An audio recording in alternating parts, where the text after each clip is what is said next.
Friends, welcome back to channel. ನಾವಿವತ್ತು ತುಳಸಿ ಗಿಡ ದಟ್ಟವಾಗಿ ಸಮೃದ್ಧಿಯಾಗಿ ಹೇಗೆ ಬೆಳಿಬೇಕು ಅಂತ ತೋರಿಸ್ತೀನಿ ನೋಡಿ. ದೊಡ್ಡ ಆಲದ ಮರದ ಥರ ಬೆಳ್ಕೊಂಡಿದೆ ನೋಡಿ, ಎಷ್ಟು ಗೂಡಾಗಿ ಎಷ್ಟು ಹೈಟಾಗಿ ಬೆಳೆದಿದೆ ಅಂತ. ಇದನ್ನು ನಾವು ಈ ಕದ್ರಗಳನ್ನೆಲ್ಲ ಚೂಟಿ ತಕ್ಕೊಬೇಕು. ಈ ಕದ್ರನ್ನೆಲ್ಲ ಚೂಟಿ ತೆಗ್ದಂಗೂ ಗಿಡಗಳು ಬುಷಿಯಾಗಿ ಬರುತ್ತೆ. ಈ ಒಣ ಕಡ್ಡಿನೆಲ್ಲ ತಕ್ಕೊಬೇಕು, ಆವಾಗ ಗಿಡಗಳು ಹೆಲ್ದಿಯಾಗಿ ಚೆನ್ನಾಗಿ ಬರುತ್ತೆ. ಮತ್ತು ಈ ಬೀಜನೂ ಇನ್ನೊಂದು ಪಾಟಿಗೆ ಹಾಕಿದರೆ ಗಿಡ ಹುಟ್ಟುತ್ತೆ ನೋಡಿ. ಒಣ ಕಡ್ಡಿ ಎಲ್ಲ ಆಗಿದೆ. ಇದಕ್ಕೆ ಅವಾಗ ಏನಾದರೂ ಫರ್ಟಿಲೈಸರ್ ಕೊಡ್ತಾಯಿದ್ರೆ ಚೆನ್ನಾಗಿ ಬರುತ್ತೆ. ಇದಕ್ಕೆ NPK ಗೊಬ್ಬರನ ಒಂದೊಂದು ಸ್ಪೂನ್ ಹಾಕೋದ್ರಿಂದ ಗಿಡ ಚೆನ್ನಾಗಿ ಹೆಲ್ದಿಯಾಗಿ ಬರುತ್ತೆ ನೋಡಿ. ಎಷ್ಟು ತುಂಬ ದಟ್ಟವಾಗಿ ಬೆಳ್ಕೊಂಡಿದೆ ಅಂತ. ಇದು ಒಣ ಕಡ್ಡಿ, ಇದನ್ನೆಲ್ಲ ಕಟ್ ಮಾಡ್ತಾ ಇರಬೇಕು. ಬುಡನೆಲ್ಲ ಕೆದ್ರಿಕೊಂಡು ಏನಾದ್ರು ಗೊಬ್ಬರನೆಲ್ಲ ಕೊಡ್ತಾ ಇದ್ದಂಗೂ ಗಿಡ ಚೆನ್ನಾಗಿ ಬರುತ್ತೆ ನೋಡಿ. ಎಷ್ಟೊಂದು ಎರೆ ಹಿಡ್ಕೊಂಡು ಬಂದಿದೆ ಅಂತ ನೋಡಿ. ತುಳಸಿ ಗಿಡದ ಸೀಡ್ಸ್ ಎಷ್ಟೊಂದು ಬಿಟ್ಟಿದೆ ಅಂತ. ಇದನ್ನು ಫಾಟಿಗೆ ಹಾಕೊಂಡ್ರೆ ಗಿಡಗಳು ತುಂಬಾ ಹುಡ್ತವೆ ನೋಡಿ. ಎಷ್ಟೊಂದು ಕದ್ರಗಳೆಲ್ಲ ಇದ್ದಾವೆ. ಎಷ್ಟು ಹೆಲ್ದಿಯಾಗಿ ಬಂದಿದೆ ನೋಡಿ. ನಾನು ಇದನ್ನು ಹೇಗೆ ಗಿಡ ನೆಡೋದು ಅನ್ನೋದ್ರ ಬಗ್ಗೆ ತೋರಿಸ್ತೀನಿ ಬನ್ನಿ ನೋಡಿ. ಇದು ಬೀಜದಿಂದ ಮಾಡಿರುವಂಥ ಗಿಡ ಇಷ್ಟು ದೊಡ್ಡ ಆಗಿದೆ. ಇದನ್ನೀಗ ನಾವು ನೆಲಕ್ಕೆ ಹಾಕ್ಕೊಳ್ತೀವಿ. ನೆಲಕ್ಕೆ ಹೇಗೆ ನೆಡೋದು ಅಂತ ತೋರಿಸ್ತೀನಿ ನೋಡಿ. ಎಷ್ಟು ಎತ್ತರ ಆಗಿದೆ ನೋಡಿ. ಒಂದು ಸೀಡ್ಸಿಂದ ಹಾಕ್ಕೊಂಡಿರುವಂಥ ಗಿಡ. ಇದು ಬೇರೆಲ್ಲ ಹೊರಗೆ ಬಂದುಬಿಟ್ಟಿದೆಯಲ್ಲ, ಹಾಗಾಗಿ ನೆಲಕ್ಕೆ ಹಾಕ್ಕೊಳ್ತಾ ಇದ್ದೀವಿ ನೋಡಿ. ಈಗ ಬೇರೆಲ್ಲ ಹೊರಗೆ ಬಂದುಬಿಟ್ಟಿದೆ. ಇದನ್ನೀಗ ನೆಲಕ್ಕೆ ಹಾಕ್ತಾ ಇದ್ದೀವಿ. ಇದಕ್ಕೆ ಮಣ್ಣು ಹಾಕಿ ಹಿಂಗೆ ನೆಟ್ಟರೆ ಆಯಿತು ನೋಡಿ. ಹಿಂಗೆ ಬಂದಿದೆ ಅಂತ. ಇದಕ್ಕೆ ಹಿಂಗೆ ಮಣ್ಣು ಹಾಕ್ತಿದ್ದೀವಿ.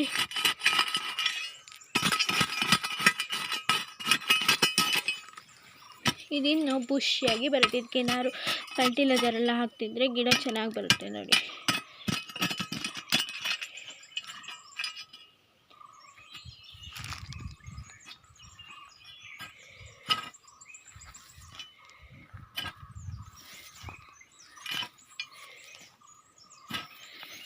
ಕೊಟ್ಟೆ ಗಿಡದಲ್ಲೇ ಇಷ್ಟು ಎತ್ತರವಾಗಿ ಬೆಳೆದಿದೆ ನೋಡಿ. ಇದು ಬುಷಿಯಾಗಿ ಬಂದಿದೆ.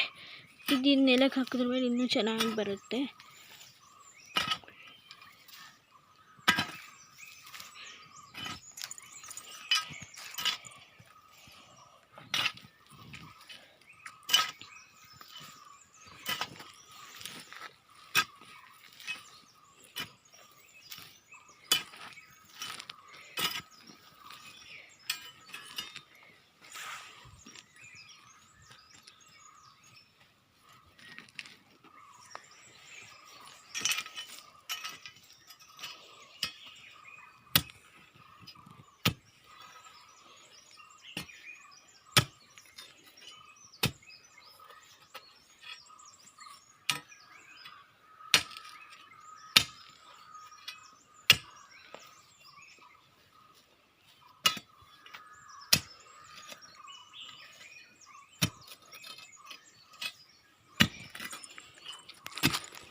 ಈಗ ಇನ್ನೊಂದು ಗಿಡ ಇದೆ. ಇದನ್ನು ಕೂಡ ನೆಲಕ್ಕೆ ಹಾಕ್ಕೊಳ್ತೀವಿ. ಪಾಟಲ್ಲಿ ಇದ್ದಿದ್ದು ನೆಲ ಬಿದ್ದೋಗಿದೆ, ಹಾಗಾಗಿ ಇದನ್ನು ಕೂಡ ನೆಲಕ್ಕೆ ಹಾಕ್ಕೊಳ್ತೀವಿ ನೋಡಿ. ಹೇಗೆ ಮಗ್ಬಿಟ್ಟಿದೆ ಅಂತ.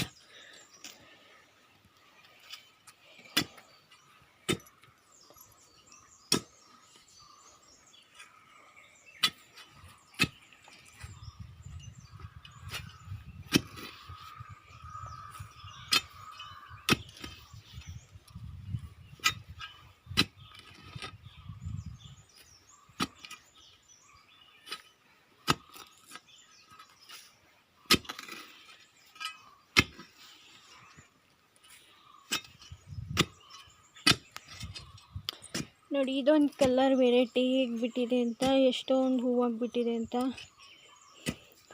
ಇದು ಈ ಥರ ಹುಲ್ ಥರ ಇರುತ್ತೆ. ಹಿಂಗೆ ಅಡ್ರು ಕೊಟ್ಟರೆ ಅದ್ಮೇಲೆ ಹೂವೆಲ್ಲ ತುಂಬಾ ಬರುತ್ತೆ ನೋಡಿ.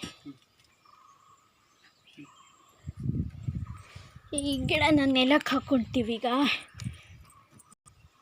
ನೋಡಿ, ಈಗ ನೆಲಕ್ಕೆ ಹಾಕ್ಕೊಂಡು ಗಿಡನ ಇನ್ನು ಇದಕ್ಕೆ ಮಣ್ಣು ಕೊಡ್ತೀವಿ. ಇವಾಗ ಗೊಬ್ಬರ ಹಾಕ್ಕೊಳಲ್ಲ, ಇದರಲ್ಲೇ ಗೊಬ್ಬರ ಇತ್ತಲ್ಲ ಪಾಟ್ ಒಳಗೆ, ಹಾಗಾಗಿ ಇದಕ್ಕಿಂತ ಸುತ್ತ ಮಣ್ಣು ಕೊಟ್ಕೊಂಡ್ಬಿಟ್ಟು ಮತ್ತೊಂದು 4 ದಿನ ಬಿಟ್ಟು ಇದಕ್ಕೆ ಏನಾದ್ರು ಗೊಬ್ಬರ ಫರ್ಟಿಲೈಸರ್ ಕೊಟ್ಟರೆ ಗಿಡ ಹೂ ಚೆನ್ನಾಗಿ ಬರುತ್ತೆ.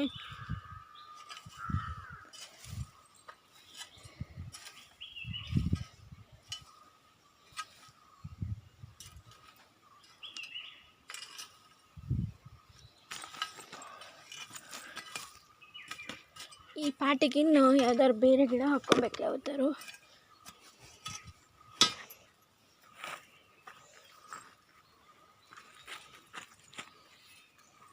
ಇದಕ್ಕೆಲ್ಲ ಮಣ್ಣೆಲ್ಲ ಕೊಟ್ಟಾಯಿತು. ಇದಕ್ಕೊಂದು ಸ್ವಲ್ಪ ನೀರು ಹಾಕ್ಬಿಟ್ರೆ ಆಯಿತು.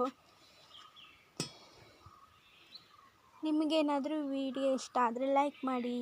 Thank you.